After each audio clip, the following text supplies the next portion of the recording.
Hello, everybody. Welcome to Freaky Fast Broadcasting and our coverage of the Tricky 225 here at Chicagoland for the Below the Double Yellow Xfinity Series. I'm Brandon Colley, going to be joined by Sam Dyer and our production manager, boss man, up in the booth, Robert Moyer Jr. as always, bringing you guys the camera angles and beautiful shots of the action here tonight. But before we get to the action on track, of course, got to give a shout out to our sponsors here at the Below the Double Yellow Racing League. And first of those is going to be, of course, Tricky. Tricky live game streamer, or Tricky live game streamer, Facebook live game streamer Tricky. Streams every Sunday through Friday at 7:30 Eastern. Follow him on Facebook at Tricky. Remember, that's Tricky with 2 R's. And next we're going to have Outlaw Desert Racing. Outlaw Desert Racing is a 501c3 nonprofit located in Southwest. Adrenaline therapy is a program being implemented where we place military or first responder, active or veteran, into an off-road desert race vehicle as a navigator to give them an adrenaline rush and become a team member with a sense of purpose again. We take them out of their element and show them that there is more to life and there are people who care. If you would like to learn more, please check out their website and social media pages. The website's going to be www.outlawdesertracing.com. Facebook at Outlaw Desert Racing, Instagram, and TikTok, Outlaw_Desert_Racing. And finally, we're going to have Joe's Speed Team. Joe's Speed Team, proud partner for the Below the Double Yellow Racing League. And of course, our proud sponsor here at Freaky Fest. Going to have the ButtKicker. Every game deserves a truly immersive experience. The ButtKicker Gamer 2 lets you feel every detail from subtle footsteps to the rumble of a V10-powered race car, from ambient environmental effects to the power of a nearby explosion. By moving a physical mass instead of only air like a traditional speaker, the Gamer 2 provides an instant, accurate, powerful bass response, and it's all perfectly in sync with every game, no additional software required. So go ahead and check out the ButtKicker, as they've been a longtime sponsor here at Freaky Fast Broadcasting. But now, back to the action on the track. Looks like qualifying well underway here, and to no surprise, Adam Baker, safe fares, and Bradley Wilson, Eric Hutton, and then James Loveland, top 5 at the moment. Sam, looking at some of these guys out here on track for practice and qualifying, should be a pretty stacked race, and it looks like there's going to be multiple grooves to choose from. Yeah, multiple grooves for sure here at Chicagoland. Like you stated, this is the Tricky 225, and we are part of the Below the Double Yellow Xfinity Series, which should, based off of this season, be changed to the Adam Baker Series, because this 48 machine has been on a tear this season. Every single race, R7 so far this season, he's finished inside of our top 10. The only driver to be that consistent. Other drivers have shown to have a brink of consistency. Safe fares. He's finished in the top 5 every race except for one where he finished outside of our top 8. And looking at the way that this season has been, Adam Baker currently looking at the points. If Safe is going to have a chance to pass up on Adam Baker, he's got to gain 22 points per race for these final 3 races, counting here tonight at Chicagoland. But Brandon, you kind of touched on it for giving it the reins to me. Different lanes that these drivers are going to be having. What are some of the advantages and disadvantages for running on the high and the low side? Well, the high side, for sure, the main advantage is going to be that run that you're able to generate out of the corner. But the downside to that is it seems to burn up the rears just a little bit. And a lot of races that we've seen with these multiple grooves, it seems like if you can stick with the bottom lane and just keep plucking away at it, towards the end of the run, you're going to be just a little bit better. You're going to be able to save your tires just a little bit more and have that little bit of an advantage in speed. But the high line, that run, if you can save just enough, that run is going to be able to allow you to defend your position pretty well.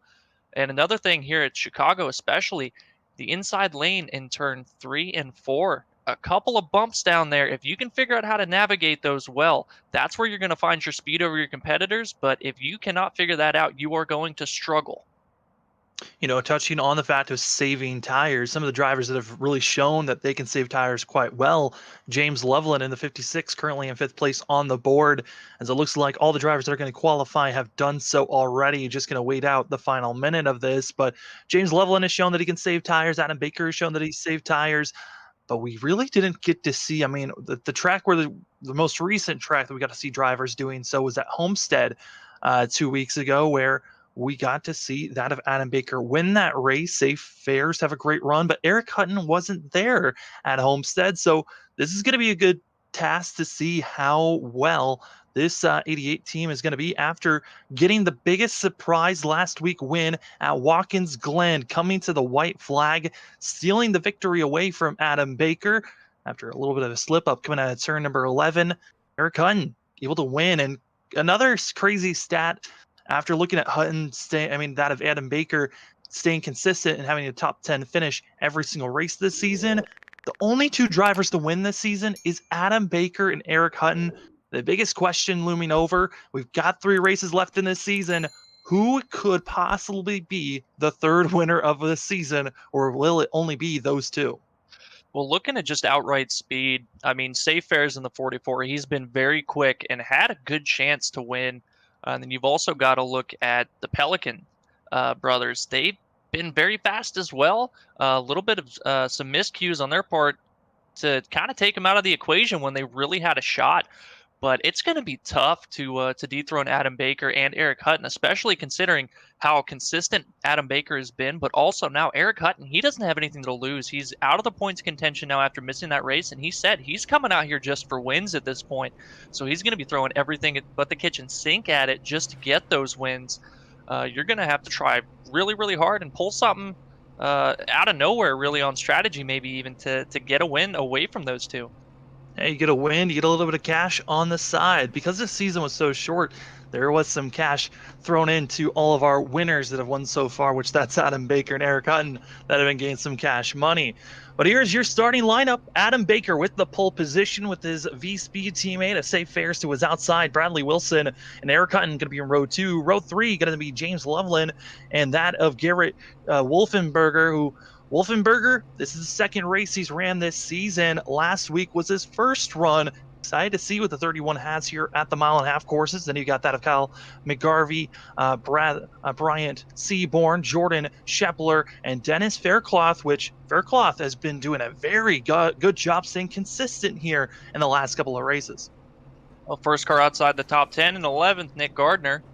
Brett Somers in 12th, Kevin McGarvey in 13th position, Alan Dice looking to have a good run in the 14th position, Dallas Sullivan 15th, Cody Adkins 16th, Chris Wheeler 17th, Dylan Teal 18th, Dennis Steele 19th, and Kyle Payne rounding out your top 20. Coming out, finishing off our last of our runners, it's going to be that of Francisco in the 11 with Timmy Emanuele to his outside in a 22nd position. Jeremiah Vincent, not the best qualifying time we've seen from the 9, who was so consistent and running so well in our first 3 races, kind of has fallen off. Then you got that of Lyle Sulfurage, Brandon Pearl, Robert Gilmore, Nathaniel Ostrowski, as well as Jacob Houston, Justin Carey, and then, following the rest, you've got Stacy Smith, Brendel, and Brockle going to be finishing out these drivers. Excitement's in the air. The season's coming to a close, and a lot of these drivers are kind of hoping for the season to be over. The driver that is basking in what could be a victory, kind of a run for these final 3 races, Adam Baker, who just needs to finish in the top 20 each and every race, and he clinches the playoffs. Clinches this season, which is an incredible feat for him to have. And it's looking to be pretty easy for that of the 48, as consistent as he has been so far this season. But pace cars in, Sam, they're getting ready to take the green. The Tricky 225 is green. After a little bit of stack up, everyone gets stacked in the middle of the pack. Got to be careful there as the V-Speed teammates roar themselves on the front stretch and almost 3 wide entering turn number 1 as that of Wilson and Hutton. They're still side by side as the 51 gets the better run, and here comes that of Safe Fares on the inside. Well, we're going to see for sure here on the early run exactly which lane's going to be good for these restarts. And looks like now the inside's going to prevail, but you see the bumps now. You see if Adam Baker can generate a run on the outside, and Eric Hutton looking to follow him up to third place around the 51 of Bradley Wilson. You see the scattering of all the drivers onto the apron. That is fair game to run, but there is a slight disadvantage running on the apron because you got to find space to get back in line. Still side by side for the lead. And you got to be thinking for Eric Hutton, he doesn't really need to pressure the front two. Just let the teammates really challenge one another. Yeah, and the longer they run side by side, the more heat they're going to build up into their tires. You see the 44 is safe. He's trying to keep it pinched down, not able to swing all the way out to the wall like he'd like to. It's going to hurt the right front a good bit there. But the exit of turn 4 especially, it gets very, very tight, and you will see quite a few guys by the end of this race misjudging their exit speed and coming out and tagging that wall. Hutton going to be drifting up in front of that of Wilson. Wilson had to back up just slightly, but now they're bump drafting on the backstretch. You know, looking at Chicagoland, it's a very interesting course because there's only a little sliver on the backstretch that's truly straight. Most of this course is on a constant bend, so these drivers have to be careful on the outside. It's really something it's easy to forget about here, because traditionally at the mile and a half, you know, you look at places like Vegas especially, probably the closest you're going to have to Chicagoland. You've got the flat backstretch, but here it's that constant sweeping backstretch. It's not much, but it's enough that if you're tucked in behind somebody and forget where you're at, you can very easily find yourself into the wall on the backstretch. And sometimes I've seen some guys get into it, and just because of the nature of how it sweeps, it's hard to get off of it without really having to put a lot of left wheel into the car, and you'll be pulling out ahead of somebody and causing a big incident. A little bit of a swap off. That is safe fair. Is going to be all the way on the high side and trying to drift away. As we look at the middle of the pack, some drivers that are battling strong here, currently in 10th place, trying to catch up to that Brett Somers. That's going to be Jordan Shepler. Shepler in the 13. It has been a demoralizing season for the 13 machine, but still trying to finish out this season with some high hopes for himself. Like we said, in 10th place, trying to get a top 10 finish for himself. And, you know, Brandon, looking at the rest of the schedule, this is our last mile and a half course. Then we go to the Monster Mile of Dover. Then we get to go to Super Speedway Racing at Daytona to finish the season off. 3 very different courses. And it's time for a lot of these guys that have been running all over the place, you know, that have been having bad seasons. Now's the time to really step up your game just for yourself. That's exactly right. You've got to get nose down to the grindstone and just kind of figure out, hey, you know, which one of these races, and I know if I'm in this position, which one of these races do I need to really focus on? And I think you've got to focus and put in a lot of time at Dover, because plate racing, it doesn't matter how much you're planning, the strategy you've got with your teammates. It's just a roll of the dice whether you're going to finish that race or not. So, you know, your best shot to make sure you're going to be able to gain a lot of points is running well at Dover. It looked like Eric Hutton up in the front there got big time. Spun around. It's going to be that of Jordan. Excuse me, that's going to be the 8 getting spun around, as well as the 28, Dennis Steele and Jacob Houston, looking like they had some very mixy situations there, but Dennis Steele getting the worst of all that contact and being spun around when he was in the middle of the back.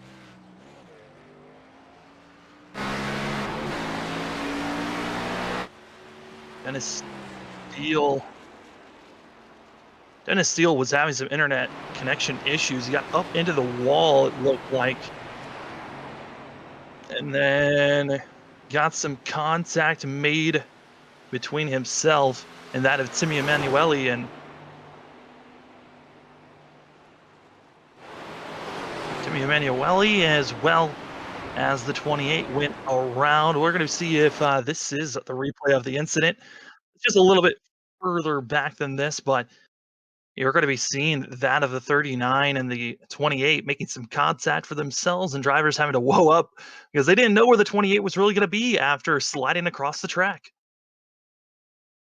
Yeah, one of the scariest parts about running in a close pack like that is you got somebody that maybe blinks just a couple times, and it's just blinking out long enough that you're not sure where they're going to be, and just the closing rate, you see it. I just don't think they expected him to be there. And then when he finally popped back in, his connection cleared up a little bit. The closing rate just a little bit too much there. And unfortunately for the 28, looks like he's going to have by far the worst amount of damage out of that incident. Everybody else relatively unscathed. Another driver getting a slight contact there, but drama is now underway on the track. Some of the drivers up front deciding to come into pit road. And for that of Adam Baker, I mean, what a swap up. He came in, his teammate said no, and so Adam Baker is going to be was up front looking like the dominant car, now going to be all the way back in 25th, losing even more ground because he's taking tires while everyone else around him just going for fuel. Well, that's a risky call here. They've only got 3 sets in the race, but I think this was a move just to make sure that he could make it to the stage at lap 40 here. They've only got a 65% fuel load, so I think that stretching it to the end of the stage is going to be a bit of an issue for some of these guys. Adam Baker going to play it safe here and go ahead and make sure he can make the stage. The tires, though, that's the risky call. Do want to take note, I did miscall that. It was not for tires, it looks like. As I'm rewatching his pit stop, he just sat and waited and let everyone else go on by. Looks like he just wanted to be a little bit further back in the field for himself, or it could have been a penalty. I'm not seeing any damage on the 48 coming into pit road, but he did come in slightly awkward here. That makes a little bit more sense to not take the tires here. I was deeply questioning that call out of Adam Baker. Did not seem like a Baker move to take tires, especially this early into the race. Only now on lap 11. Possibly just playing it safe, not wanting to be in the middle of the pack here, knowing he's going to cycle to the front once everything's said and done if guys have to pit before the end of the stage. So you got to play it safe and let the positions come to him naturally rather than put himself in any dangers. Like you said, he has to finish in the top 20 to clinch in each race to clinch this championship. If he has a bad race here, that really opens up the door for Safe to be able to make some inroads on that points lead. I mean, practically, if we don't see Safe win this race and then hope to see Adam Baker finish in last, I think it might be impossible for Safe to even come back with the final 2 races at Dover and at Daytona. These drivers are stacking up. You did touch on the fact that we do have a stage break. That's going to be at the end of lap 40 when our stage 1 will come to a close. Only the driver that wins the stage gets bonus points as the safety car and the pace car pulls off. Green flag back in the air for the tricky 225. And it's going to be Safe Fares up front. And for Safe, it's got to be awkward not seeing his teammate anymore up here because he's got to worry about the other drivers. And you've got the new guy, a Wolfenberger. He's going to be in 4th. We'll see what the 31 has here, because he might have been saving his tires while our front 4 they were originally battling extremely hard against one another. You touched on it, debuting last week at Watkins Glen. A bit of a bad place to make a debut in the league, but still had a pretty good finish there. Now up battling in the top 5 here, and keep an eye on Eric Hutton. As I touched on right before that caution, he got very loose out of turn 4. I think the right rear of the 88's going to be feeling some heat here. The cooldown period during the caution going to help, but we'll have to keep an eye on that as the run goes on. Still waiting to see how these drivers are going to be attacking themselves. Adam Baker, this isn't the first time that he's had to start all the way in the back and come back from this certain type of incident, because he did it for his first win of the season back at Texas. So expect to see the 48 get back up front, but here is Dennis Faircloth. And I gotta say, for Dennis, what a season it's been for him. I mean, it didn't start off on the right foot as he got a 9th place, then he got a 29th, a 13th, and then after week 5, everything changed. He's had 3 top 10s, excuse me, and got his first top 5 last week at the Glen. Great racing, but below him, gotta watch out. Here comes Seaborn and Dice, forcing it 3 wide as the drivers are battling for 8th place. Oh, a little bit of contact with Dice. Oh, that was Dice sketchy. Goes off into the grass. Is gonna be the 57. We wait to see him get merged back onto the course, and he will. Back in 20th place, now gonna be passed by Adam Baker. Alan Dice, who was about to battle for 8th place, and now he's got a rebound as we're coming closer and closer to the halfway of stage 1. Well, I think if I'm Alan Dice at this point, I'm going to focus on trying to save some fuel and figure out a way that I can strategize myself back into that track position. Great job saving that car, but it just where the contact was, having that much wheel into the car off the corner there. Like I said, turn 4 gets so tight. Having that much wheel into that type of contact shot him right around. Luckily, nobody getting involved when he merged back up. Everybody nice and steady here, but unfortunately back in the 24th, now 25th position for the 57.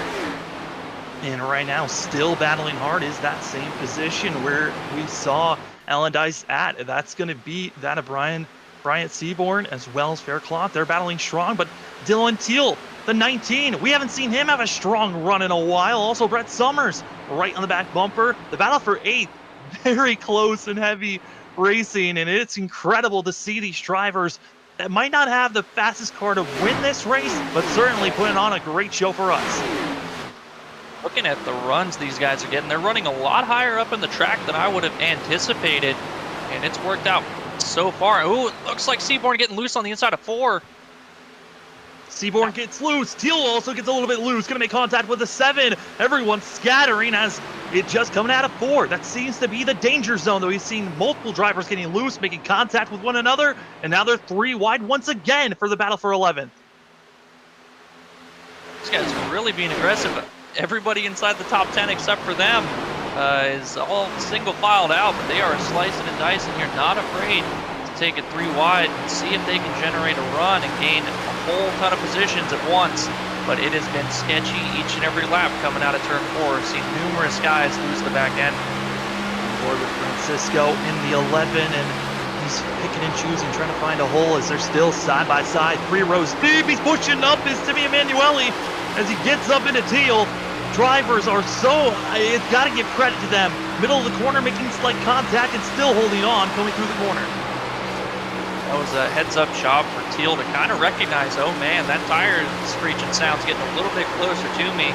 Gave him a little bit more able to get through there, but yeah, again, you can see these guys struggling with turns 3 and 4, but 4 especially. It seems like those bumps are just upsetting the car, and by the time they get to the exit, the rear just has no grip left. I remember some of these drivers, we're started all the way back. Furthest driver that's moved forward is the 4 currently, as he's trying to figure out where to pick and choose to get himself up front. But this is the battle for 4th currently that we're on board. Watching that of Kyle McGarvey, also Loveland, and that of Wolfenberger hard battling up front, trying to see who's going to be in 4th place, as they are all on top of one another. And oh boy, it is just looming over as we're halfway through stage 1. You got a feeling another caution is about to hit us.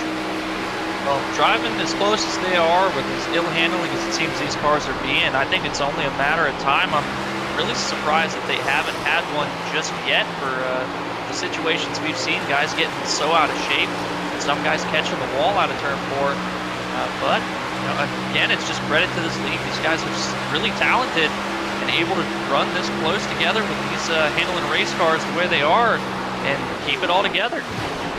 Earl's getting a little bit of a bump from Cody Atkins, and Atkins, he's one of those drivers that we saw early on in the first 5 laps getting loose and out of control. But since he's gotten some of those tires warmed up, seems like he's gotten the grip under him now to be a little bit more aggressive. But it's the 39 that we're seeing pushing up and getting a little bit concerned about how these drivers at Seaborn gets a little bit squirrely. He had to let off the gas as he almost drifted up into the 81.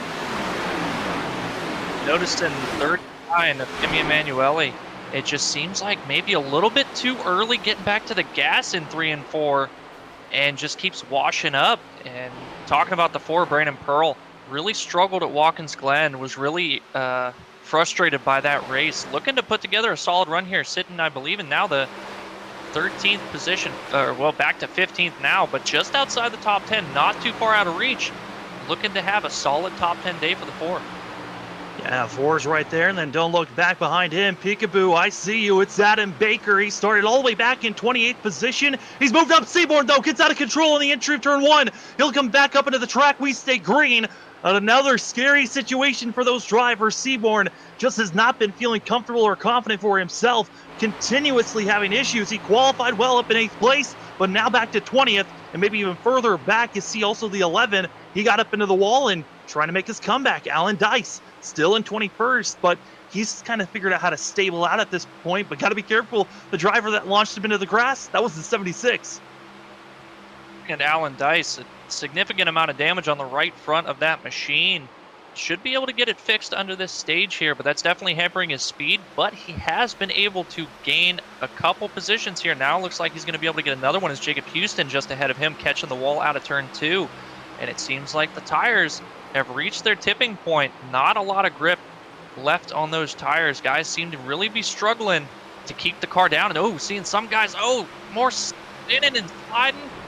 That's Teal going off, the 19. We saw him battling up into the top 10, and now it looks like he'll just drive right into a pit box and just gets to pit road, trying to get back underway. And that seems like a very dangerous way to enter pit road. Could that possibly be a penalty for the 19? If he did not enter at the pit entry, that is 100% going to be a penalty for the 19.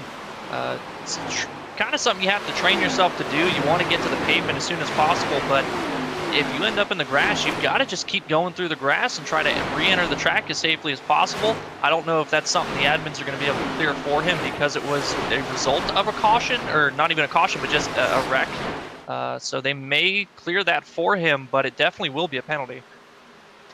And as you're still seeing a lot of the drivers, that's Pearl now going to be dropping back to 17th, but up front, all right, now it is danger zone. Our top two, they pulled away over 2 seconds. This is the drivers from 3rd all the way back to 7th on top of one another within a second of one another. Well, looking at James Loveland now, trying anything he can to get the nose to the outside of Eric Hutton in the 88. It's telling me the outside's kind of where you want to be right now. The inside lane doesn't seem like it has the speed, and Eric Hutton doing a really good job of defending that outside lane, not allowing the 56 to get the nose out there to generate the run. But it looks like this time, just not quite clear for James to get the nose out there out of turn 4. Going to be trying to set something up here now, but behind him, Garrett Wolfenberger and the 27, almost a little bit of a door touch going into turn 1. These guys up here for about the 3rd to 6th position. Oh no! Oh no! Contact made! McGarvey also going to be that of Wolfenberger, hard into the wall. McGarvey stays high, and now traffic. He's going to be slowly marching down, and they've got to split the 27 and somehow do so. And just like that, Adam Baker is now up to 11th. A lot of near misses for the 48 of Adam Baker. He has, I want whatever he's got, because I need that type of luck in my life. He's been able to avoid all these guys getting really loose, making contact, spinning out into the front stretch grass, and charged his way back up now, looking to take the top 10 position away here. Continuing to watch this right now, it's going to be Kevin McGarvey, Adam Baker, Baker up to 9th. Do want to note, more drivers have gone into pit road. Teal did have to come into pit road for a penalty and damage repairs for himself, as there goes McGarvey once again. Kevin McGarvey that time, as he'll be dropping back up into the track, almost collecting that of Brendel. Gotta be careful for these guys. You can just tell they are wrecking loose with the tires. You see Teal getting back out on track. Also, Jacob Houston had to come back into pit road to get service done after a little bit of damage for the 8. Also, the 31 and the 4, and those were the only 3 drivers that came in. But hearing from drivers, they're coming into pit road. I mean, Brandon, can these drivers make it on fuel, or do you think this is just drivers not feeling comfortable with the tires? I think it's for some drivers not feeling comfortable with the tires, but I'm questioning the amount of fuel that some of these guys are going to have just based on what the call was for Adam Baker. Making that decision from the lead to come in and pit that early, I've got to imagine that unless guys have been trying to save, that they're going to have to come in, but we're going to see here for too long. Now getting calls, the 27 going to be coming down to pit road this time by, but no other takers other than Kyle McGarvey. I mean, Kyle McGarvey and also Wolfenberger, not surprised to see both those drivers coming in. They were up front, but they made contact into the wall and into one another. So makes sense. If they're feeling low on power or any damage slowing them down, they would want to come in and get that service done.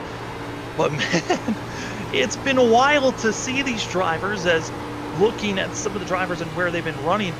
I mean, still, just the wheel work that these drivers have to do, the looseness that they're feeling off the corners.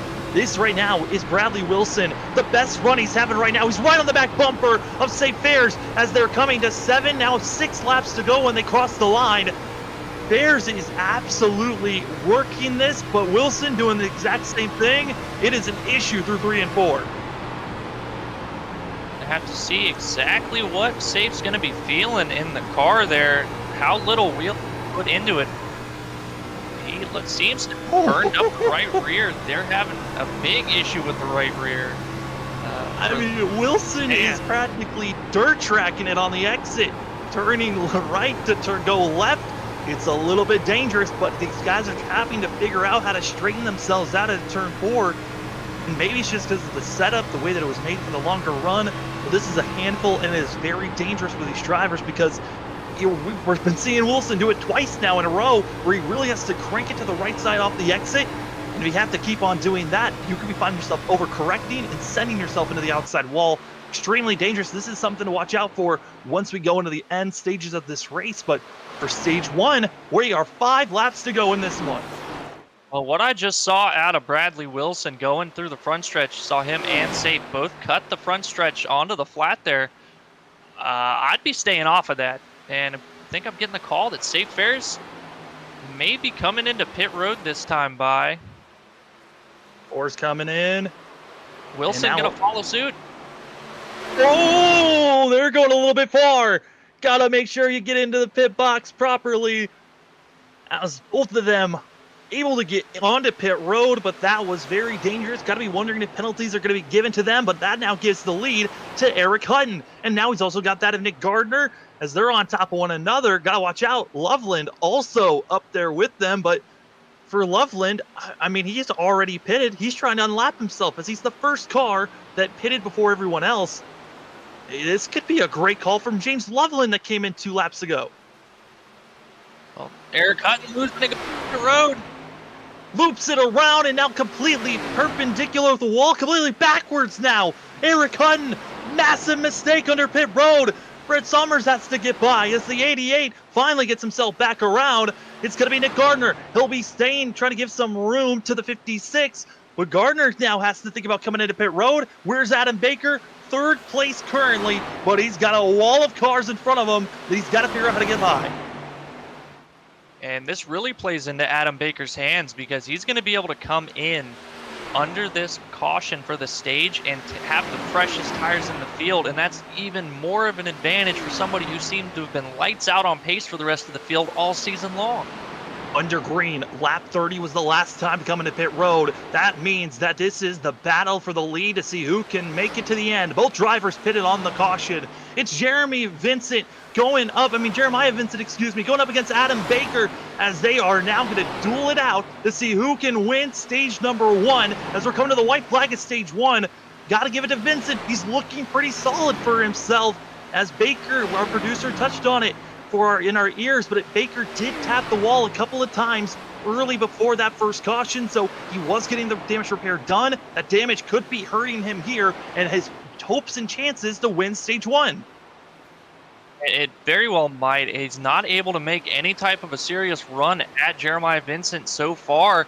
If Jeremiah can get through 3 and 4 this time, nice and clean, no big wiggles, he should be able to take the stage. But now Adam Baker, a little bit of a run there, but now nice and solid for the 9 and Jeremiah Vincent, going to be able to take this stage win. Jeremiah Vincent might have been one of the last drivers to get a qualifying time in, and he started back in 23rd, but because of that late caution, able to come in, get some fuel, he had enough to make it to the end, and it worked out for the 9 to win stage number 1. Adam Baker had to cut his way through, had about 3 different incidences that he was almost a part of, but able to get through it as well. And that is stage 1 at Chicagoland. And Brandon, certainly a lot of drama, and I got to say a lot of fear on these tires for these drivers. I mean, they never looked safe through any of that run. No, and a lot of drama we saw Eric Hutton loop it going on to pit road, and he got a penalty for that as well. Now 3 laps down in 32nd position from what was battling for the top 4 before the pit cycle started. So a lot of work for the 88, but something I touched on, the guy's cutting the front stretch here. How flat that is, it puts so much more load on your tires. You can make it work for a little bit, but you cannot do it lap after lap. It just generates so much heat and really balloons the tires out. And you saw Wilson, once he'd come off that flat on the front stretch to merge back onto the track, really wheeling it on the banking transition there. So I think that's something these guys are going to have to start paying attention to, and maybe saying, hey, it might be a little bit shorter, but it does not feel good over the long run to keep doing that. Well, we don't have the ability to pull Jeremiah Vincent up into the booth and get a real talk about how the track's feeling without putting him in the wrong chat. So we'll be bringing in that second place runner that cut his way through traffic as well with the 9, Adam Baker, after pit stops here. And Baker, I think he'll give us some good information on exactly how the car is feeling out there, how slick it's been. But, Brandon, there's got to be a lot of questions of what is this car feeling, because no one looked really safe out there except for maybe a handful of drivers. Yeah, certainly. There were only a couple guys, really, as the run went on, that seemed to have been able to really manage their stuff in a way that didn't have them really hanging it out and having to wheel it, like you said, like a dirt track running a sprint car or something, just so much right into the wheel off the corners. So I'm going to be really interested to see what Adam Baker has to say as to exactly what he's feeling out here at Chicago. Adam Baker is out of pit road. So, Brandon, if you want, you can pull him up into the booth and we can talk to the 48 about moving his way through traffic, getting second during the stage, and if he has enough speed to try to get out there and win another one this season. Oh, go ahead and pull him in here now. Hey, Adam Baker, Brandon up in the booth. You got a copy? Yeah, I got you. Well, man, it's looked like quite the handful out here at Chicago tonight with these Xfinity cars. Just can you give us a quick rundown of exactly how these things are feeling? Because it looks like they're on a dirt track out here tonight. Yeah, they're. It's very interesting. At the start of a run, you get a little bit loose on entry, and then it gets tight through the center, and then kind of snap loose on exit. And especially as the race goes on, or the run goes on, you just get looser and looser as that fuel burns off. So we were definitely wheeling it out there those last few laps. You noticed early in the race, after that first caution, you and a handful of others deciding to come down and top off on fuel to make sure you could make it to the end there. How worried were you that somebody else, might have been able to save just a little bit to be able to make it to the end? Yeah, I wasn't too concerned as I saw guys were dropping off and headed to pit road. I knew they were going to be really close. I was talking with some of the other guys here in the chat, and wasn't too concerned. I knew I'd be plenty good, so I just had to push it. Well, man, worked your way back up here toward the front. Going to be interested to see how the rest of this race plays out. It seemed like you were able to avoid disaster getting put back in the pack on your strategy call there. Now going to be racing for it to the end here. Going to be keeping a close eye, man, and wish you the best of luck, and let you get back down there and get back after it. Awesome. Thank you, guys. As that was Adam Baker that we got to talk to and got to finish second during stage 1. We want to give note, a lot of those drivers that pitted during our green flag run coming to the end of stage 1, since everyone else that was out there that had not pitted has to come in, top off, get some fresh rubber. It had a lot of drivers were able to take the waiver round, starting with Kevin McGarvey in 17th, going all the way back to 24th, where Robert Gilmore lies. Now, for Thomas Brendel, Dennis Steele, Zach Smith, Dennis Faircloth, as well as that of Kyle McGarvey, that of Garrett Wolfenberg, they are all had to come into pit road trying to get damage secured for themselves, as they were heavily damaged and now trying to catch up to the pack that are getting ready to go green this time by. And I hope Adam Baker was able to get back to his room. My Discord is kind of locked up on me, so not able to. He was able to get there. Woo! Okay. Because it's just all locked up on me right now. So thankful for that. That would have been really unfortunate for him. And we're trying to handicap Adam as much as we can here. I mean, he's Yeah. been so consistent. Shake things up, possibly. Well, they drive it to the end. No more stages. We know it's going to be dangerous. There were a possible chance of 3 cautions that could have came out there. But we've only had 1. Green flag out in the air. Adam Baker gets an amazing launch for himself over 3, almost 4 car lengths to second place as they are all stacking up back in 5th place for themselves for the tricky 225.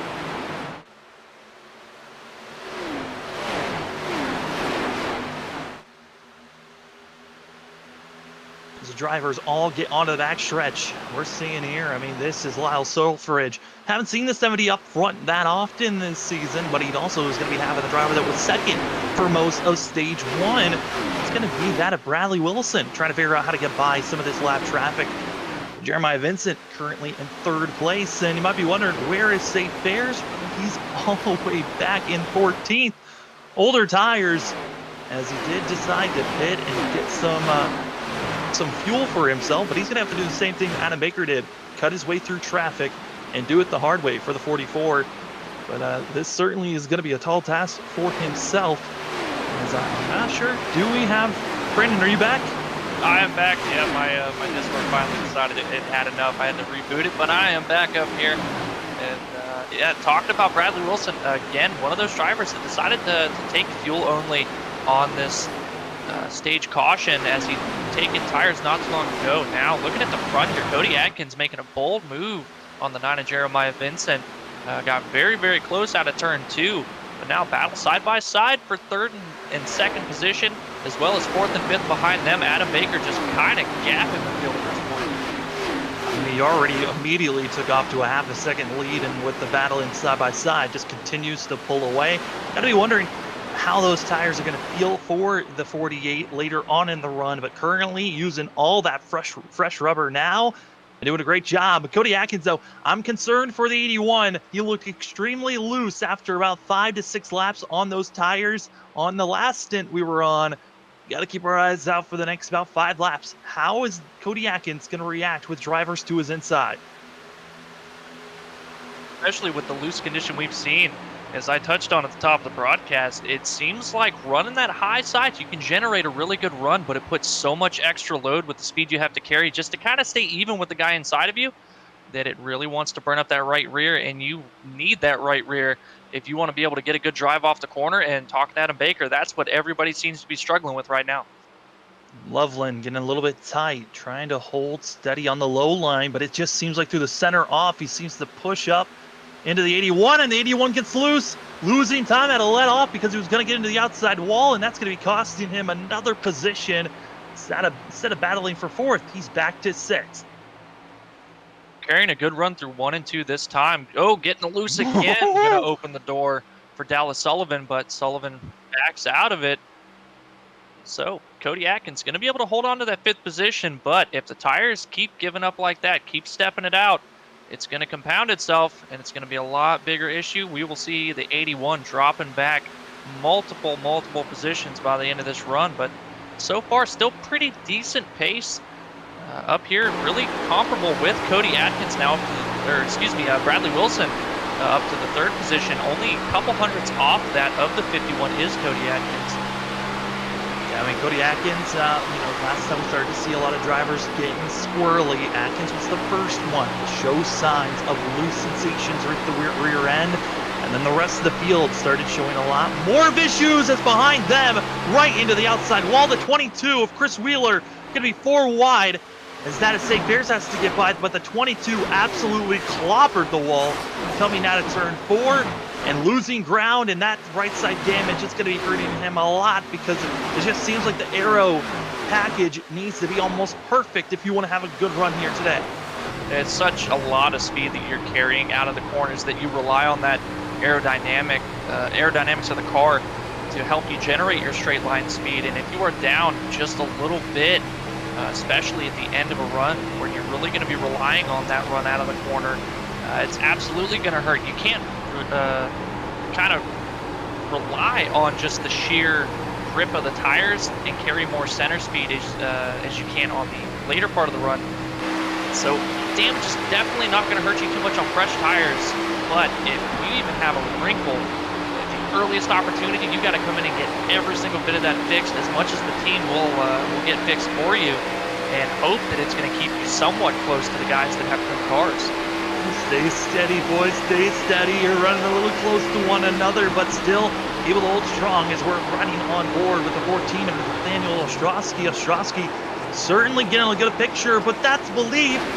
That is Timmy Emanuele, the next driver we kind of started to see during stage 1 that would get loose. It looks like the 39, once again, struggling with tires, and it's around after 10 laps on the fresh rubber that you start to see everyone just losing the grip and lose sensation, and the same drivers that are having issues before once again are close to one another. Gotta watch out for the battle for 15th as those drivers are all on top of one another. This is the danger zone once again. And right behind them, Eric Hutton still sitting in that 32nd position. He is hoping for multiple cautions to be able to unlap himself, but looking at the scoring, I'm gonna have to check. I think even if he gets the caution, he's 1 lap down right now, but he has got a number of cars ahead of him on the same lap that he is. He's going to have to get past the 27 of Kyle McGarvey to get that lucky dog position if they get a caution. So right now, pushing really hard is the 88, trying to get that position, and then he's going to have to hope for a caution. Just updated again. I'm seeing actually that Eric Hutton is 2 laps down, and then he's got about 6 cars that in front of him that are about 1 lap down. So a lot of work needs to be done for the 88 to get back into a chance to get a win here. As Adam Baker, Eric Hutton, your only winner so far this season in below the double yellow Xfinity Series this season. It's a really short season, only 10 laps. This is round number 8. 2 more races after this one. That's over in Daytona, so a lot of pressure and intensity is built up for these drivers as we right now are seeing the 80 get into the outside wall. Faircloth, he is having issues. It's coming through turn 2 and on the backstretch. Yeah, apologies for that. My timing was way off for some reason, but yeah, these guys consistently finding guys getting into the outside wall. Faircloth not having a good and still watching them battle with Zach Smith on the inside in the 1, and Kyle Payne in the 42 on the outside almost cut the nose off the 80 coming out of turn 4 last time by. And Faircloth now, big run to the outside of the 42. Yeah, I mean, right now, Kyle Payne got to be nervous because he's got 2 lap machines that are battling for position. Both of them trying to catch up to the 34 of Thomas Brendel, who's just in front of them, challenging with that of Gardner and also of Chris Wheeler, and these guys are on top of one another battling for 11th. And that's kind of a dangerous position that you end up finding yourself in on occasion, that you're kind of out there running, not really anybody for position, but the lap cars around you, you don't want to have them race around you, but you also understand, hey, they're racing for position, trying to get that lucky dog, and just hoping that they don't race each other too hard for that and potentially collect you as well as themselves and take you out of the lead lap.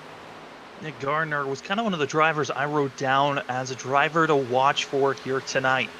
The last time he finished inside of the top 10 was 3 weeks ago when we were at North Wilkesboro when he got his 3rd place finish, but he's been finishing 20th and 27th the last 2 weeks. It's been a tough end of the season for the 16, but we know he's got speed. He's finished inside of the top 10 3 times this season. It's going to take a lot of work if he wants to get back up there and battling once again for top 10 finish. The driver he's aiming for is Lyle Solfridge. That's about 1.1 seconds in front of the 16. Well, Nick Gardner was one of the drivers we saw up there battling with James Loveland and the 88 of Eric Hutton, so we know for sure he's got pace here at Chicago. Cycled back just a little bit. Have to look and see how old exactly his tires are going to be compared to everybody else's. Last pit on lap 38, so a pretty significant difference on tires. Getting calls that Safe Air is coming into pit, going to be the first one to bite on pit road of the lead lap cars. Also getting word that the 8 coming into pit as well. So guys now starting to think about when can we make it to the end of this race, trying to set up that optimal pit strategy and figure out when they can just make it on fuel. So far, the whole entire field have used at least 1 set from pit road. They still have 2 more in there. And this seems like an extremely early pit stop. You'd think that from here on out, every pit stop, you've got to take 4 tires because you're going to be losing ground on everyone else who's going to have fresh rubber, right? You absolutely have to. Any stop under green, especially if it's, this far from the end, you have to take 4 tires. You can't afford to come out on the older tires. You're going to be giving up way more time than you would have gained with a shorter pit stop for sure. So should expect to see everyone with 4 tires. And a lot of guys, I think, safe trying that severe undercut here, just trying to play the track position game and maybe hoping for an early caution and try to reset things. Or he's got some strategy played out very well. Because from this point, it's still going to be another pit stop to make it to the end. Might be trying to set it to give himself enough time on that last pit stop after he takes that set of tires to really push hard and get as much track position as possible. I mean, I'm wondering for safe, he probably is going for a 2-stopper for this stint here because he cannot make it to the end from this point on. Maybe for Adam Baker and the rest of the drivers, they could be thinking about pushing it as far as they can go, but I would imagine if you're going to do that, you're going to have to work with another driver. Try to utilize the draft the best that you can to try to save fuel possibly here at 1.5 miles, but it's going to take a lot of work if you're going to be trying to save enough, because I'm pretty sure if drivers try to stretch it out and turn this last stint just do 1 pit stop, they're going to be about 4 laps short. So you got to figure out how to save 2 laps either on both stints or save 4 laps on just 1. Well, it's definitely a 1-stopper from the stage. Well, I believe it might be just shy of that 1-stopper from the stage. And seeing some more guys getting way out of shape. I believe that was the 21 getting a little out of shape out of turn 4. Trouble spot we've seen all night.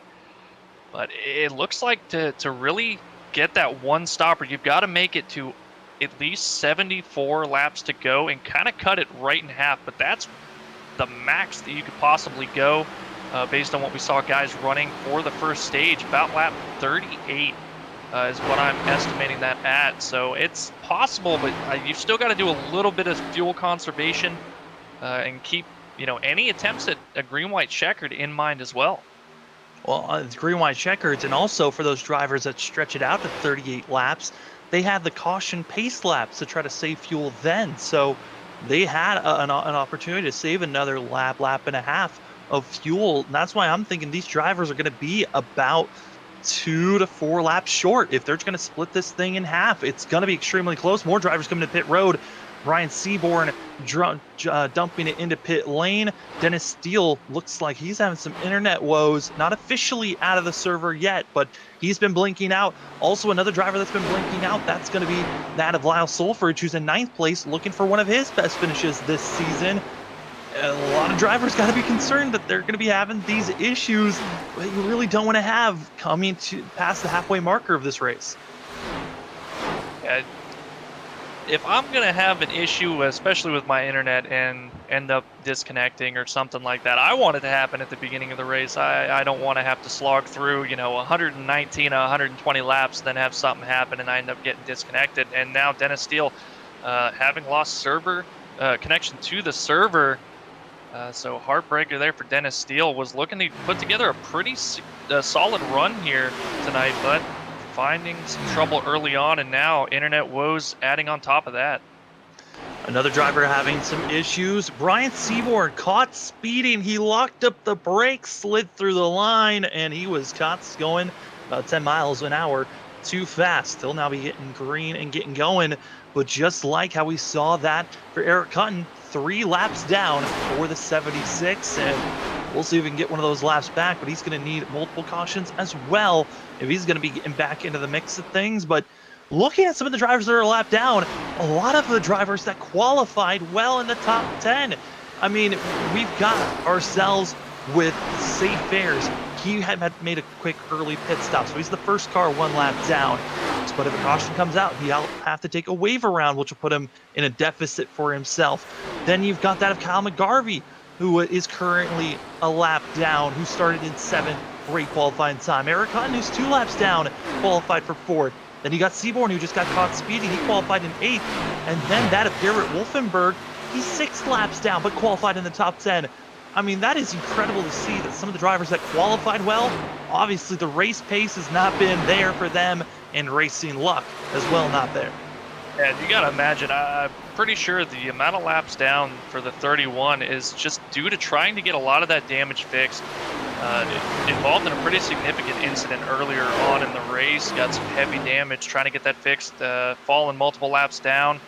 And just the quick rundown, you know, Kevin McGarvey now down 12 positions, Kyle McGarvey down 20, Eric Hutton down 24, Bryant Seaborn down 22.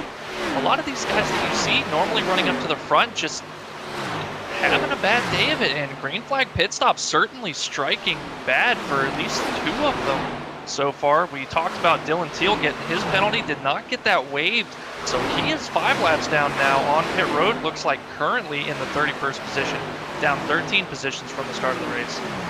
And who do we see up front? It's Adam Baker. Once again, everyone else, you thought we're going to have their one bad race. You were waiting for Baker to have his bad race, and it just has not happened. He's just been so consistent for the 48. It looks like he's coming to pit road this time by. Well, and for Adam Baker, you see there, he got onto pit road about as smooth as anybody has all afternoon.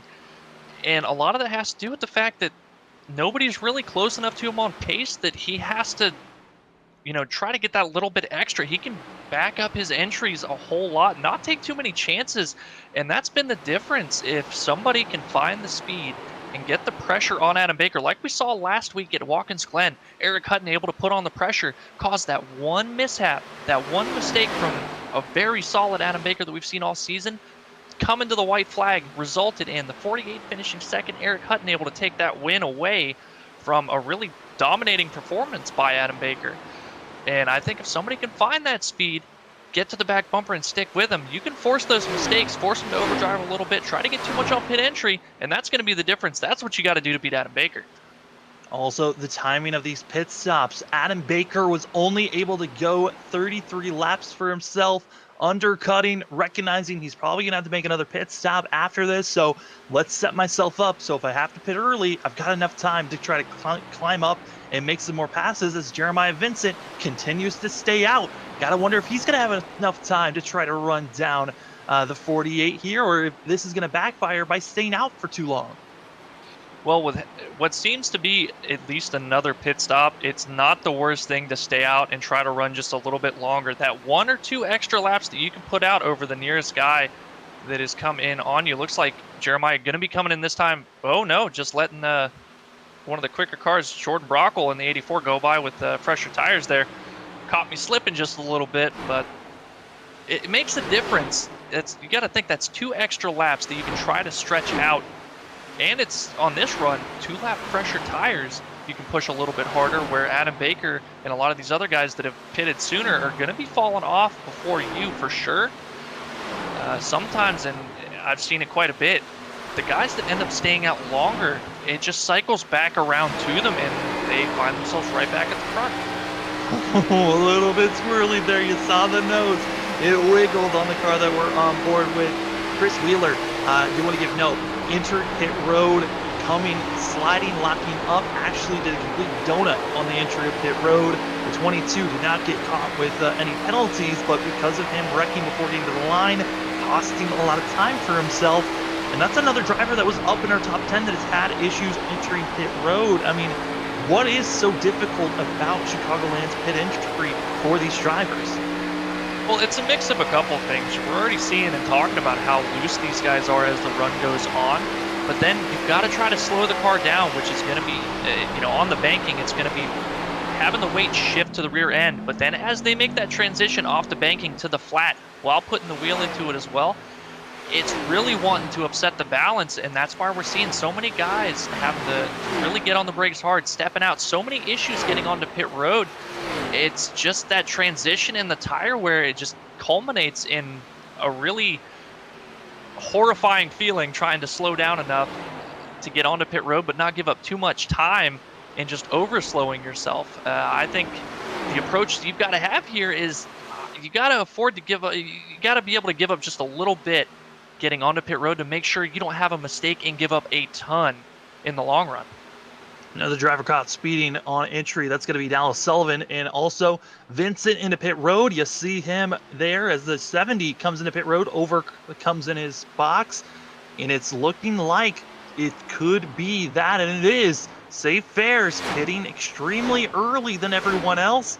He's got the lead, but it's only about less than 4 seconds between himself and his teammate as Adam Baker coming with a head of steam. And man, got to give credit to that of Jeremiah Vincent. He tried his best to get to that marker you were talking about around lap 85.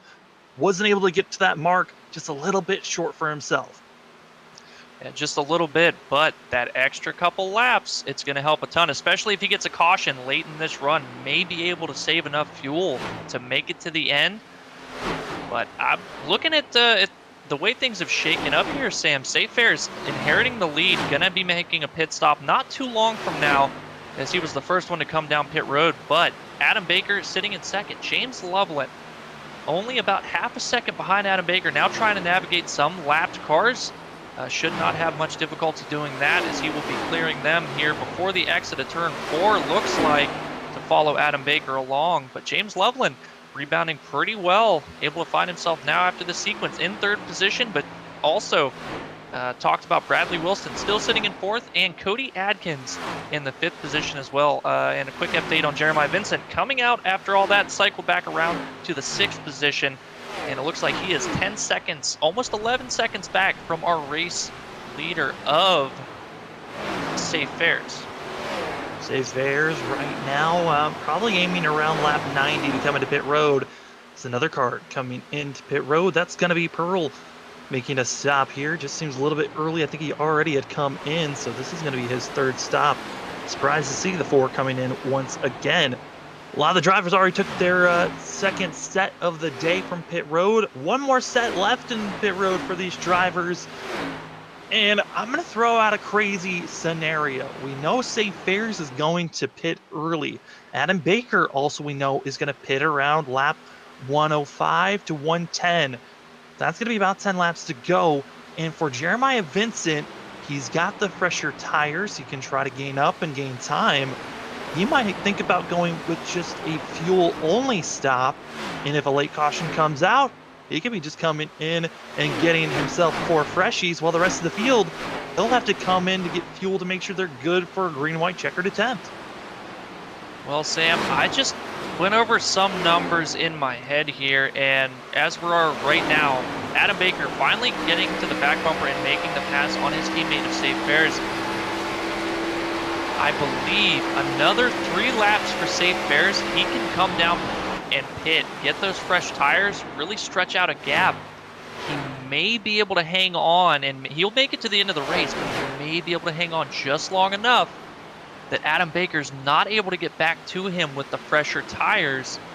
And I think the timing is absolutely crucial, but that's going to be the only way I think Safe Fares going to be able to just out strategize Adam Baker here, unless he gets a caution at this point before he gives up too much time. That's going to be the way he's going to have to play it to beat Adam Baker. James Loveland, though, directly on the back bumper, able to gain a good chunk of time after getting around those lap cars. He was half a second back then, now only 0.2 back from Adam Baker. And this is kind of a replay of what we saw at Homestead.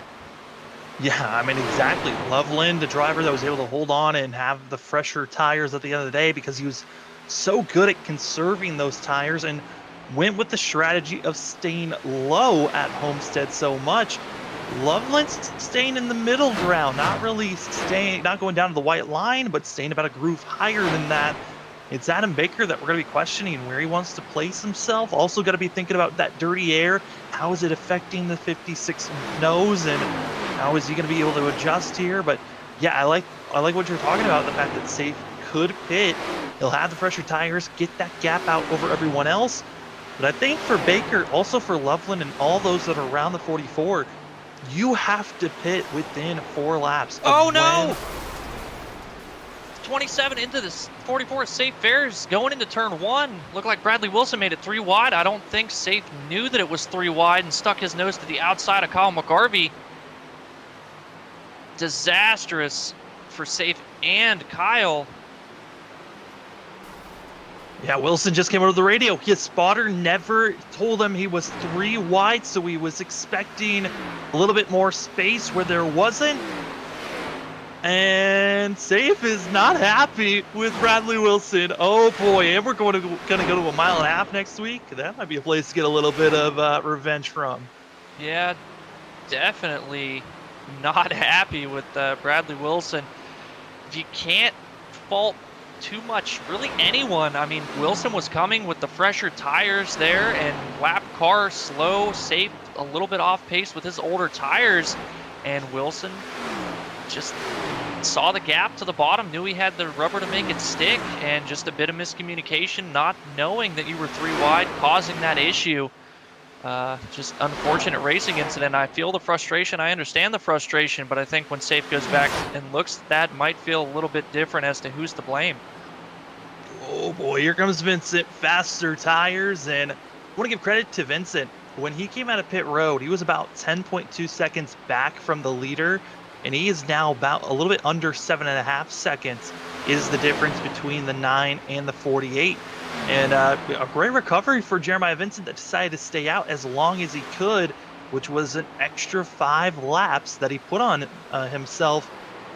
But that was a lot of time that the 9 lost between those 5 laps, and he's just not gaining enough, in my opinion, even to make a 1 stop, to come in, get fuel. He's going to be losing so much ground. This strategy just, in my mind, on paper, it doesn't look like the winning move. He's going to need a caution to get back into this thing.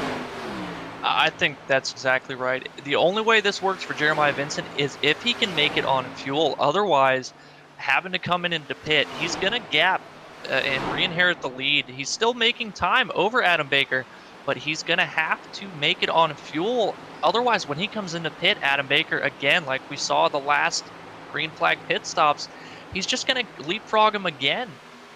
So I think just not quite enough fuel for Jeremiah to be able to stretch it to make it to the end here. But the real battle now, James Loveland within a 10th of Adam Baker for the lead. Waiting when Loveland wants to come into pit road, and he's running so close to Baker. I gotta be thinking he's maybe trying to use the draft. As I say that though, to the inside, a battle for the lead. James Loveland, he's gonna make a pass here on the inside. He's got enough space to the white line and easily makes the move. And now's the question, did Baker give that up so easily because he wants to follow the 56? I think he gave it up understanding that he was not going to be able to hold off Loveland. I've noticed for a while that Adam Baker carrying just a little bit more center speed than Loveland was. And Loveland keeping his line very smooth, very pinned down, not letting the car wash up all that much. And now you see Brandon Pearl chopping the nose there of Loveland as he makes that pass. But you see, it's the difference on just how much Loveland's not washing up on the exits of the corners, whereas Adam Baker is. And it could be to your point, Sam, that Adam Baker said, okay, you've been able to run me down, keep up with me pretty well. I'm going to see what you're doing here, see if I can mimic it. If we get a caution, this is going to be some information that Adam Baker is going to be able to use. Yeah, it's going to be absolutely massive information to grab. And we knew Loveland was going to be kind of the dark horse of tonight's race. He knew how to save those tires. He did so well with saving his tires at Homestead and finished with 2nd place there. And then even at Michigan, able to come out with a great finish for himself.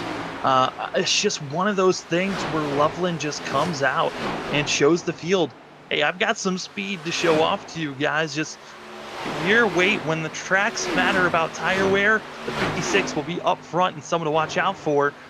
But for Safe Fares, this has to be so demoralizing for the 44 that had a strategy that we weren't sure was going to work out. Now we know for sure with the heavy damage the 44 has, he is completely off the pace of the leaders by over a full second. With the old tires and the damage he has to come in now. Yeah, there was a lot of potential for the strategy for the 44 Safe Fares to work. There was a lot of things that he could have done, a lot of things that he could have tried to time out to make it work out very well. But like you said, just frustrating, even looking at it and saying, okay, it's just, that was a really bad racing incident. It doesn't make it any less frustrating. You try to put yourself in a good position, and it's not the first time this season that we've seen that happen. I believe Wilkesboro especially was a pretty bad race for Save, just getting caught up in a number of incidents that really, some were of his making, some not so much. But just going to have to try to rebound, especially frustrating for the position that he's in, knowing he has to try to make up points on Adam Baker, who's currently running second, if he wants to even have the slightest bit of a chance at this championship. I think with the result that Safe's looking at for this race here at Chicagoland, he's got to kind of chalk it up to, I'm going to finish second in the championship, and that's where I'm going to try to hold on to. I'm going to try to not lose that and end up finishing third. Coming into this race, we got today's race, 2 more after this thing. The gap in points-wise between Safe Fares and Adam Baker, 64 points, and by the math, Fares needed to get at least 22 points on Adam Baker for the next races, for today and in the next 2 weeks, and it is not looking like that is going to be possible with the damage, unless someone wants to pay someone, get a hitman on the 48, but he has been the most consistent. You touched on it. North Wilkesboro was the race that Fares had an off race. He finished in 18th, and if you did throw that race away, Safe Fares has finished in the top 5 every single race, almost exactly identical to Adam Baker's, the way that he's been finishing. Just doesn't have the wins on top as the 48 does. And Adam Baker, the worst race he's had, it was Iowa, week 1, a 7th place finish. After that, it's been him either finishing in first or in second.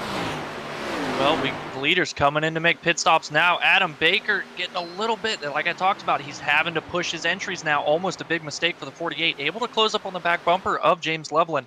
And this is something I was thinking about. Loveland could not afford to have Adam Baker undercut him and get the lead. It took James Loveland quite a while to finally make that pass, to really have the tires wear in. Oh, and I'm hearing O's. 1481 issues on pit road on entry, contact between that of Ostrowski as well as that is Atkins, and that was a potential chance of a yellow coming out because they make contact on the entry of pit road, almost on the race surface. Yeah, a lot of damage on the back of Nathaniel's car. Should not hurt him too much here with the fresh tires. We're going to have just under 20 laps to go now, and as this is all happening, these pit stops taking place, Jeremiah Vincent cycling to the lead here. Now this is going to be the big tell. If Jeremiah can stretch to the end, I believe he is going to win this race. But if he does not have the fuel to make it to lap 120, he's going to be falling pretty far outside the top 10 by the looks of things at the moment. Now Nick Gardner in the 10th position, going to be the last car on the lead lap. Safe Fares in 11th, going to be the first car 1 lap down. There's Ostrowski getting out on course, but we were looking at the 21 of Justin Carey. Justin Carey, Lyle Solfridge, and also that of Vincent Jeremiah, all on the same strategy that came to pit road at the same time. It's looking very unlikely for Justin Carey and Lyle Solfridge, but they're running slow enough, about 2-3 tenths slower than what Jeremiah's doing. I know that might be because of tires, but if you're running slower, it means you are saving more fuel than the guys that are running as fast as you can go. And if you already can't make it to the end, you're going to, especially with the normal fall off of the pace, you know, you're exactly right. As the run goes on, the pace slows down. You burn a little bit less fuel, but it's already factored into your fuel mileage from the previous runs. You're going to have to run even slower times than that to make sure you're going to get another lap, another 2 laps. And now our what will be our leader, James Loveland, coming into heavy traffic here. Adam Baker really getting bogged down behind all this traffic, going to be too wide ahead of him now going down into turn 1. James Loveland being really patient here, taking the outside, using his fresh tire advantage to go ahead and roll around the outside of Jeremiah Vincent now. Unlapping himself. That was very close. Bradley Wilson is also on the back bumper of Adam Baker. Wilson's on the same strategy as front of them as Chris Wheeler is going to go to the apron, getting out of the way. If they can get themselves through traffic, catch up to James Loveland, we could be seeing ourselves with a 3-horse race to figure out who's going to get this thing done. Well, this is exactly what you want to see if you're in the shoes of James Loveland in the 56. You've got Wilson, who we know is going to be pretty aggressive, trying to get by Adam Baker. These two racing each other, going to be able to hold each other up pretty well. And already James Loveland has stretched out a little over a second gap over Adam Baker, and it continues to climb, but Adam Baker's gotten through all that traffic that was keeping him back just a little bit. Now you've got to imagine Adam Baker going to be thinking, I've got to push a little bit harder here, but we know the 56 has been really good at saving his tires, going to be taking it very easy here. I think if the 48 gets to the back bumper of the 56, James is going to have a little something left in the tank. There's still a lap car in between that of Loveland and Baker, and that's going to be Jacob Houston just going high, letting them get out of the way.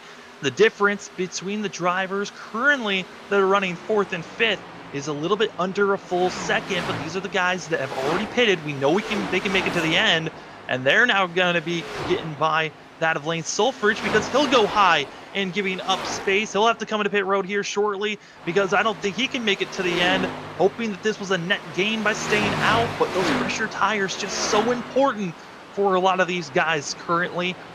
And now it's just going to be Justin Carey. He's got a lot of drivers behind him as well. This is a very dangerous spot for the 21, as this is a possible chance for a caution, as Alan Dice certainly got dicey with the 21, almost running through him on the entry of turn 1. A little bit of blinking there from the 57, able to make that pass now. Justin Carey still sitting out on track in the 2nd position.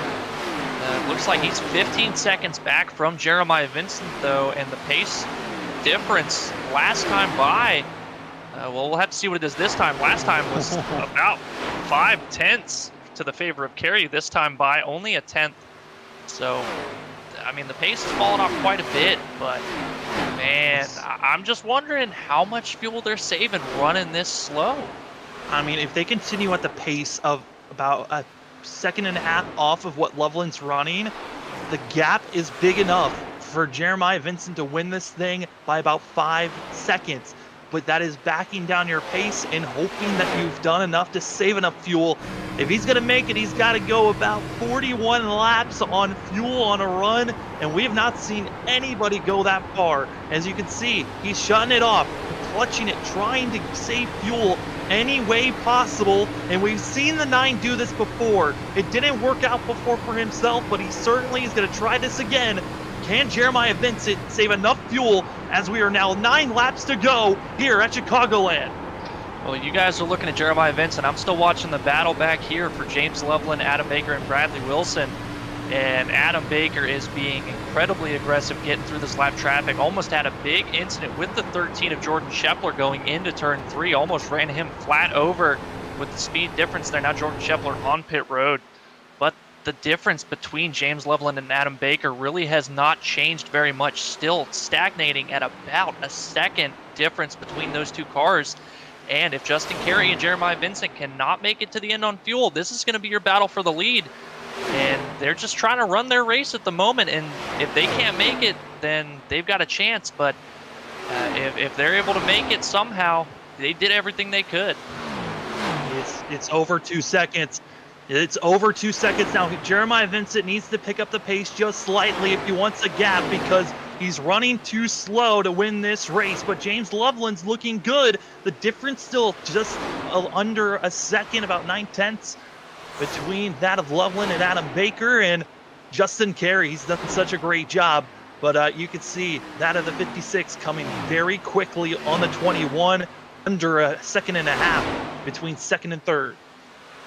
Well, it's not going to work out very well for Justin Carey to be able to win this race, but if he's able to save enough fuel to make it to the end, he should come out with a pretty good finish here, at the very least a top 10. And looking behind James Loveland, Adam Baker had to get out of the gas out of turn 2, got very tight out of the corner, had to step out of the throttle to avoid knocking the fence down, and now James Loveland on the back bumper of Justin Carey, going to be able to make this pass pretty easily. Lyle Sulfridge, extremely slow. He's still trying to save fuel and make it, as he's in 7th, trying to get a top 10 finish. And now Jeremiah Vincent's going to go low, trying to give space to Seaborn. The still looming over is a chance of a caution. Remember, these drivers have been driving around on ice skates practically, slipping and sliding, coming off the corner. The track, oh no, Seaborn into the wall in front of our leader, almost bringing out a yellow. The 76 keeps it straight, but a chance for a yellow in front of our leader. It is going to get intense. Scary. The track temp has cooled off about 8 degrees since the start of the race, but Seaborn once again trying to get by our leader, which is costing him time. And honestly, this is not if Jeremiah were to get a caution, it's not the worst thing. There's only 6 cars on the lead lap right now, 7 after the caution. And he would be able to come in and pit and get fresh tires and come out no worse than 7th. You would be able to run about a second and a half faster than the rest of the field currently. Needs a caution, though, if this is going to happen. The difference now less than 9 seconds, and it is dropping quick.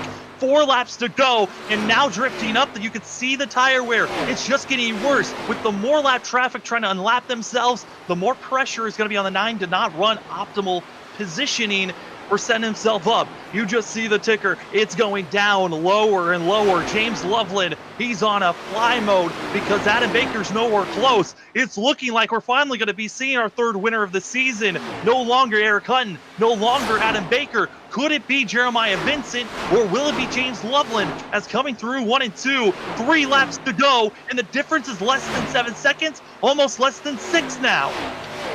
Well, about 2 seconds a lap quicker is James Loveland and Jeremiah Vincent, and he may just get there now. Coming into turn 3, 5 seconds is the difference.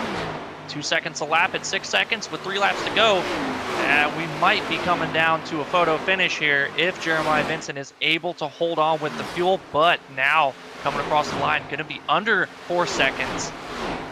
He is crawling at this pace. You could just see the rest of the field. 2 laps to go. It was 4 seconds, but it is getting worse every lap. The difference now, 3 seconds, the difference. We're expecting to see James Loveland coming out of 4, making the pass for the lead, but props to that of Vincent. He pushed it. This is the furthest we've seen anyone go. He's made his bed. He's got to make it now. But James Loveland coming out of turn 4. He is flying, and he'll take the lead as we're coming to the white flag here at the Tricky 225. Jeremiah only needed a lap, and it sounds like the 9 is sputtering. Going down into turn 1. It looks like Jeremiah Vincent out of fuel by just a lap short. James Loveland, we saw at Homestead. He knew how to save the tires. It just wasn't his time then. But here, round number 8, the Tricky 225. We're coming close to the end of the season, and we can now check a new winner here in below the double yellow Xfinity Series. James Loveland wins here at Chicagoland.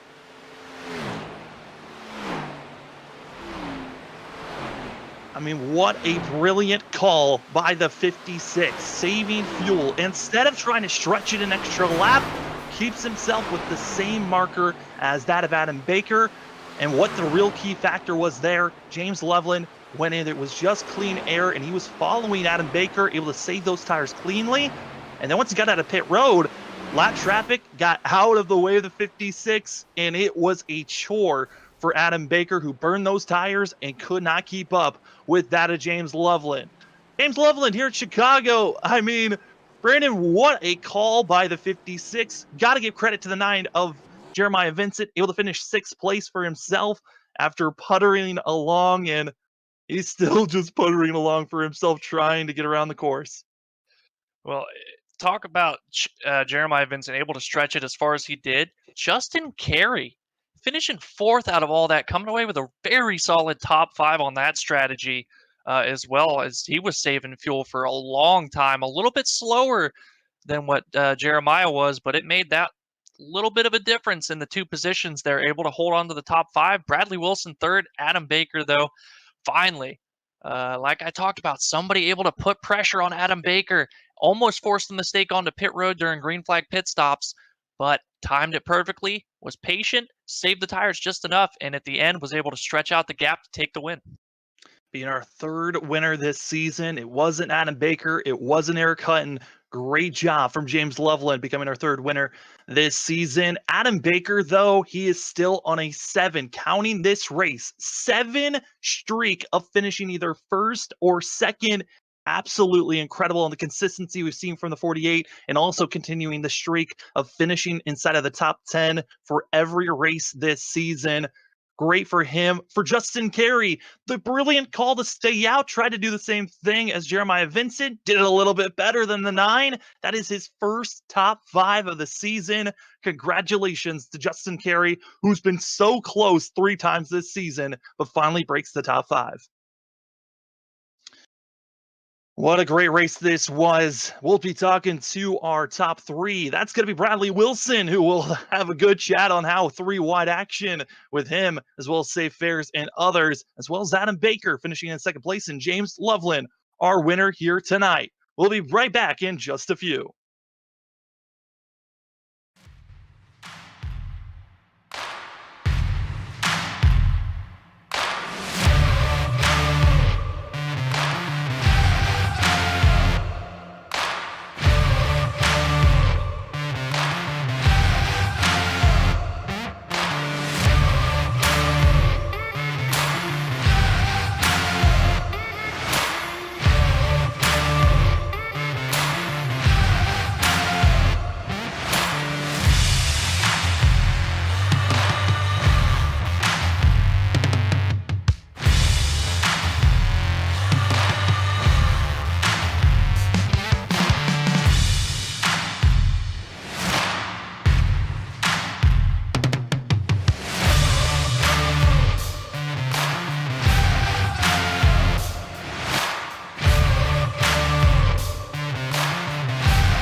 Well, it was a dramatic one. Coming out of turn 4 to the white flag, James Loveland able to get by that of Jeremiah Vincent to get the win. But before we talk to our race winner, we got to talk to Mr. Consistent, who's going for the championship this season. Strikes again with another great finish for himself. Adam Baker into the booth. Adam, it's Sam up in the booth. You got me? Yes, sir. Well, it wasn't first, but you continue on your streak of 7 races in either first or second, and your streak that you've had all season long of finishing in the top 10. This one, it seemed like you had the pace, but it came to lap traffic and saving those tires that seemed to beat you there at the end. Yeah, I caught the wall after the second to last pit stop. Just pushed really hard, and James was definitely a lot quicker than me on the long run. And so once I got the damage, it was pretty much over from there. But yeah, it was a fun race. It was definitely difficult to manage the tires, and then the lap traffic there at the end was crazy. But that's what it comes down to. I thought Jeremiah might have had it in the bag, and then I knew James was going to win it once he ran out there. But I haven't won at this track, still haven't. But second place is not too bad. Yeah, you certainly had a lot of pace, and you've been staying consistent for sure. I mean, for this race for yourself, a lot of different strategies were called. We didn't really have an idea on what the fuel strategy was looking like, but a lot of guys had to pit during stage 1 that then made the end of this race very chaotic. How was it trying to manage? Do I want, if a late caution comes out, how do I contend to some of those other drivers that are trying to save a set of tires?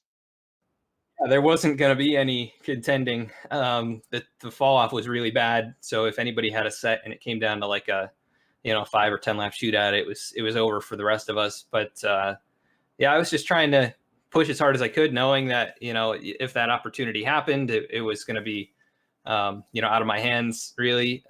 Just pushing to try and get up there and get the lead as much as I could, and James was just too quick. Well, Adam, like I stated, you've been so consistent, top 10 finishes all season long. You're on a streak of finishing either first or second for the past 7 races. We're going to Dover next week. How are you feeling about Dover? And then we all know that Daytona, it's kind of a wild card. We don't even know if it's going to be possible for you to continue the streak there. Yeah, I mean, I hope I can continue with top twos the rest of the way. It's quite a string there, and just thankful I've had good luck through most of these races. But Dover, I feel really good about. I definitely feel better about going there than coming to Chicago. This is not one of my favorite tracks, or not one of my best. But Dover, I'm used to running there, and I like that track, so looking forward to it. Well, Adam, before we let you go, the floor is yours for any shout-outs. Yeah, I'd like to thank you guys in the booth at Freaky Fast Broadcasting for putting on these great races. I'd like to thank everybody here at Below the Double Yellow for making things happen and allowing these races to happen. I'd like to thank the sponsor of tonight's race, TRRICKY Gaming on Facebook, the sponsor of the series, US Freemasonry, all the other great sponsors, and the team here at V-Speed, and all the fans that came out to watch. Well, Adam Baker continuing with his streaks and continuing to show that he is one of the most dominant cars. We'll see if he can lock up the championship with a good run next week at Dover. Have a good one there, Adam. You guys. And it looks like third place, Bradley Wilson, has hopped into the room for us to do interviews with him. So we'll bring in that of Bradley Wilson. Bradley, it's Sam up the booth. You got me? Yes, sir. Well, it got dramatic late in this race, but you showed during stage one you had a very fast car. How was this race for yourself? And also in those later stages, how was it trying to cut your way through the traffic? The first part of the stages were very tough. I didn't know how the car was going to handle during the long run, but thought I was going to end up tight like most times in the Xfinity car, but it got loose, so I knew I had a decent shot to get a top 3 today. But I kind of got to say sorry to Safe. It looked like a racing incident from my view. I haven't gone back and looking at it yet, but my spotter said we were 2 wide, and then we must have just went 3 wide. And I ended up ruining his race. So sorry if that was my fault, Safe. But other than that, we had a pretty good night. Yeah, it was one of those racing incidents where all the drivers were looking for the same spot and just there's not enough room for 3 cars there. But Bradley, you've done so well at showing that you've got pace. Did having that loose car at the end really help you focus and hone in on your tires? Because it seems like tire conservation seems to be one of your weakest parts of racing here. I like a looser car, so when we came here and it was loose later on, I was really thankful for that. The problem with other tracks, it just gets too tight, and I'm not the best at a tight car, so definitely happy it was loose here, so we could definitely put on a little show. Well, another great finish for yourself. That's 2 amazing finishes in a row. We got Dover and Daytona next. What are you hoping for to try to continue to have these great runs to finish out this season? For Dover, I'm hoping for death, because I'm not really the best there. But Daytona, hoping me and the Shenandoah Shine Racing guys can hook up and make our way up front. Well, Bradley, a great run for yourself. But before we let you go, the floor is yours for any shout-outs. I want to thank my sponsors, Shenandoah Shine, Martin Sports, CGE, White Knuckle Esports, GTR Simulators, my dad for helping me out, Shannon, she's watching the broadcast tonight, so shout out to her. Shout out to my family for always being there for me, especially in racing. They've supported me for 11 years now. And again, sorry, Safe. I really didn't mean to do that. Well, that's Bradley Wilson, a top 3 finish for himself, and we hope that this continues on. Have a great rest of your night there, Bradley. All right, you too.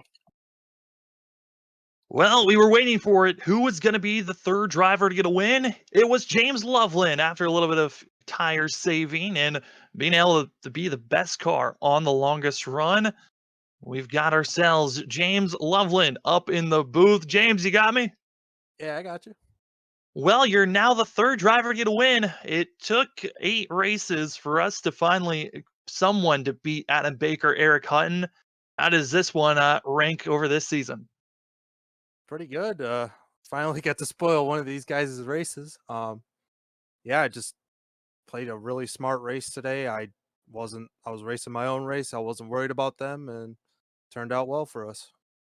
I mean, coming into this race, you kind of were the underdog in my eyes. We saw how well you ran at Homestead, where tire saving was very similar there, of how important it is.